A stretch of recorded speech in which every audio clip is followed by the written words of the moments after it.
ஐயா, நான் யமதர்மராஜா வந்திருக்கிறேன். இப்பூவுலகில் உங்களின் ஆயுட்காலம் இன்றோடு முடிந்துவிட்டது. அதனால் தங்களை என்னோடு அழைத்து செல்ல வந்திருக்கிறேன். நாம் செல்லலாமா? சரிங்க, ரொம்ப தூரம் இருந்து என்னை தேடி வந்திருக்கீங்க.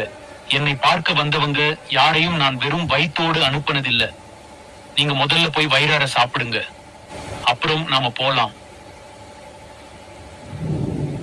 டேய், இவருக்கு சாப்பிட என்னென்ன வேணுமோ எல்லாத்தையும் தயார் செஞ்சு கொடுங்க. இவர் உயிரை எடுக்க வந்த நம்மையே வெறும் வயித்தோட திரும்ப போக கூடாதுன்னு வயிறார சாப்பாடு போட்டுறாரே என்று மனதில நினைத்தவாறே கண்களில் கண்ணீரோடு சாப்பிடத் தொடங்கினார் யமதர்மராஜா.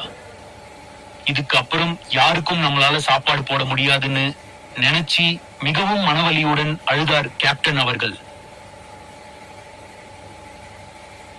யமதர்